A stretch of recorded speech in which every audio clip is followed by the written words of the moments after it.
आत्मा के अंदर योग बल द्वारा पाप का विनाश कैसे होता है।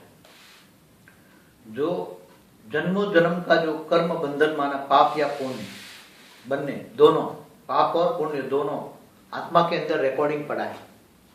अब आत्मा के अंदर जो रिकॉर्डिंग पड़ा है, पाप की सजा हर कोई आत्मा भोगती है। हर कोई आत्मा अपना ही पाप और पुण्य भोगती है, दूसरों का पाप पुण्य नहीं भोगती। तो आत्मा के अंदर कहाँ रिकॉर्डिंग पड़ा है? आत्मा के अंदर पाप और पुण्य कारण शरीर में रिकॉर्डिंग पड़ा है। तो योग बल द्वारा पाप को विनाश कैसे करे, योग अग्नि द्वारा विकर्म विनाश कैसे करे, योग अग्नि में कौन सी शक्ति होती।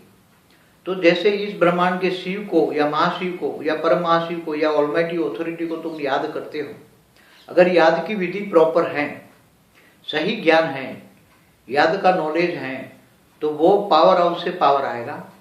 पावर हाउस से पावर आने से तुम्हारी आत्मा के अंदर परम तत्व आएंगे, परम लाइट आएगी। परम लाइट से डिवाइन लाइट आने से तुम्हारा जो पाप का और पुण्य का दोनों का जो रिकॉर्डिंग जो कारण शरीर में पड़ा है, जो आत्मा में पड़ा है, वो योग अग्नि से परम लाइट से धुल जाएंगे या जल जाएंगे, जल के भस्म हो जाएंगे। तब आत्मा की कर्मातीत अवस्था आएगी।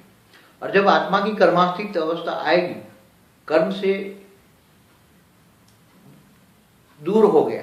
कर्मातीत अवस्था का मतलब है कर्म से अतीत, कर्म अतीत में हो गया, मतलब भूतकाल हो गया, कर्म रहा ही नहीं। तब वो आत्मा इतनी हल्की हो जाती है। आत्मा के अंदर मन भी निसंकल्प हो जाता है।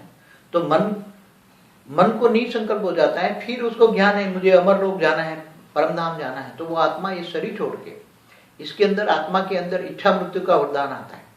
आपने बोला था ना कि बुद्धि खाली हो जाएगी। हाँ, तो बुद्धि खाली हो जाएगी, मन खाली हो जाएगा। हाँ, मन खाली हो जाएगा। मन खाली हो गया, मन विकर्म विनाश हो गए। मन में तो आत्मा के अंदर मन है, मन के अंदर बुद्धि है, बुद्धि के अंदर संस्कार है।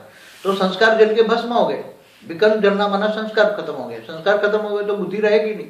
पर मन ऊपर लगता नहीं है ना, मन आत्मा के, मगर उसको नॉलेज भी होना चाहिए ना, मुझे कहाँ जाना है। ये करेगा भी कौन? कर्मातीत अवस्था कौन करेगा? जिसको परम धाम जाना है, जिसको कर्मातीत अवस्था लानी है, तो कौन करेगा? ज्ञानी आत्मा करेगी। क्या आम लोग करेंगे? रास्ते में जाने वाले लोग करेंगे। कर्मातीत अवस्था ज्ञानी लोग करते हैं, जिनको अमर लोक जाना है, अमर लोक माना परमधाम जाना है, या जिनको मुक्ति, जीवन मुक्ति पानी है, वो लोग ही करेंगे। तो आत्मा मन हल्का हो गया, तो आत्मा के अंदर कोई नेगेटिविटी रही नहीं। कर्म बंधन माना नेगेटिविटी रही नहीं, तो आत्मा हल्की हो गई। तो निसंकल्प हो गए तो आकाश तत्व बढ़ा तो ऊपर जाने की शक्ति बढ़ी। तो आत्मा अपनी इच्छा वृत्ति का वरदान लेगी, तो संकल्प करेगी मुझे शरीर छोड़ना है, तो शरीर छोड़ देगी। और तुरंत अब उसकी आत्मा निकल के धीरे धीरे अमर लोक माना परमधाम चली जाएगी, मुक्ति जीवन मुक्ति में चली जाएगी।